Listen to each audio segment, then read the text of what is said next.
Harry's not the only royal causing a stir and stress stateside. His uncle Andrew has got his own problems over there. I don't know if you've heard about this.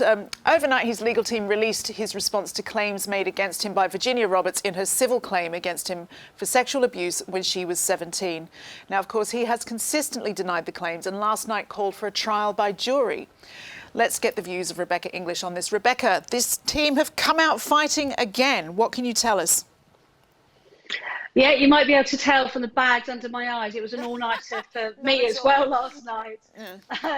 Yeah, they have. And it might be helpful to explain to our viewers and listeners that Andrew actually, believe it or not, in everything we've read about this, hasn't actually responded to the kind of 70-plus individual claims in Virginia Giuffre's lawsuit, because his lawyers immediately set about trying to get a motion to dismiss. Now, obviously, a judge, as we know, has now thrown that out, and now he has got to, because of the legal process, formally respond to that. And he has come out swinging, deny, deny, deny. Well, the other thing, he comes out swinging and denying, but the one theme that does stand out is just how many times he doesn't know or remember things.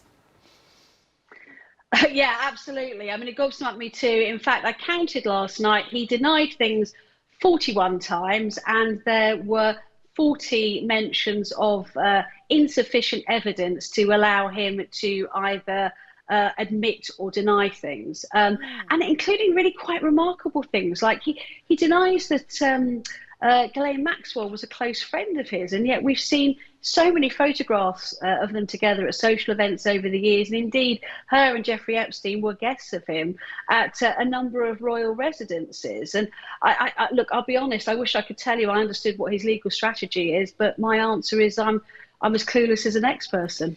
The other thing that I found sort of fascinating / confusing is the filing lists him as a private citizen. But, you know, how is this the approach that the palace would like?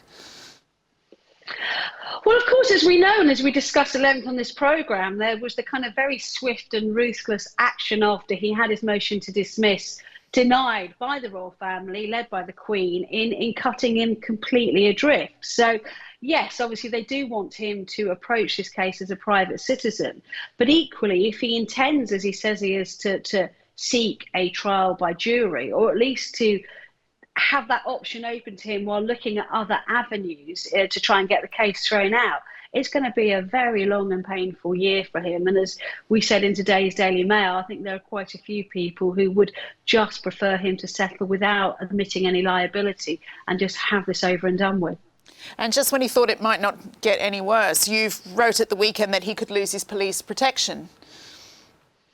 Yeah, so my understanding is there is a Metropolitan Police and Home Office review underway at the moment about his security, and he could actually lose his bodyguards, the bodyguard he's had really since the day he was born, as early as next month. That will be a very big blow to him. I was going to say, how do you think that that's gone down? Do you think he'll take that very personally?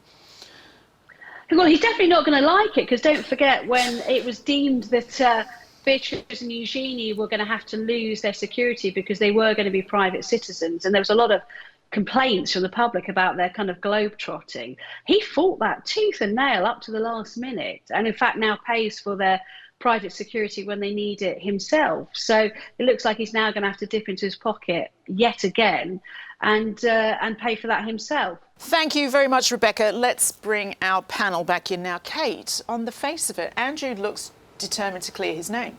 Well, I think that's the whole point of asking for a jury. This is posturing. This is him saying, I'm so innocent. If only members of the public could look in my eyes, they would see straight away that I was innocent. Well, he's tried that before. He tried that with the Newsnight interview with Emily Maitlis, which was completely disastrous. And all the way along, it's been attack is the best form of defence.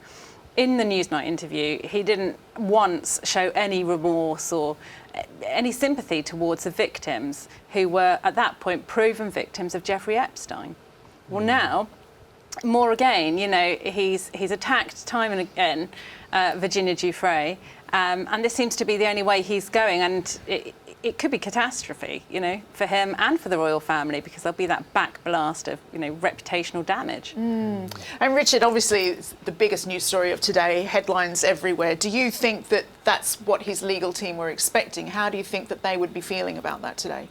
I just don't know if they're that bothered, really. Right. I mean, you know, the BBC's royal correspondent Nicholas Witchell last night said the palace would be reacting with suppressed horror.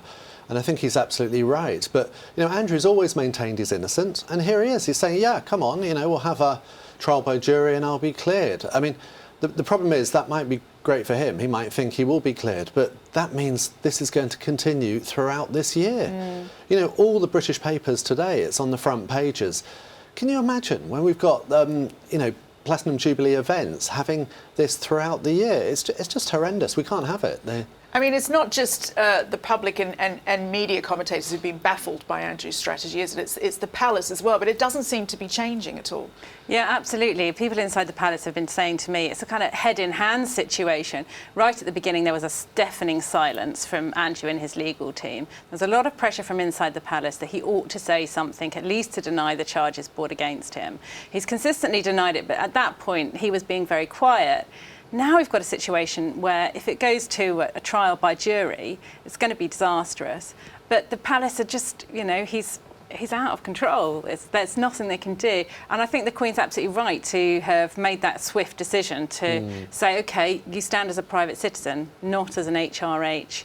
And that's the only way they can go about it. But within the palace, they're just, as Rebecca says, quite rightly, they just want it all to go away. Problem is, it doesn't really make any difference, does it? Whether he's a private citizen or not, he's still the Queen's second son, and it's there on the front pages. It doesn't make much difference to the actual court case. That's the problem. Yeah, it's just going to be a long game, isn't it?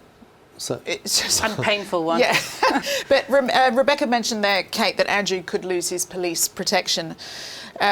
He's fought fairly hard for that in the past on a couple of occasions. So how do you think he's feeling about that? It's about his status, isn't it? Everything with Andrew is about him being respected for who he is, and having that taken over. The loss of the second son. Yeah, will be the final blow for him, I think. As we know, with the princesses, he ended up paying for that himself. Well, you look at the situation now. If he wants to maintain that level of security that he's had since birth, that's an expensive kind of process, and where's he getting his money from? to be fair to Andrew, though, come on, he does have worries when it comes to security. I mean, we saw images of his car being sort of attacked by a woman. There was an incident where there was an intruder. Someone claimed that she was his girlfriend or something and got into his house.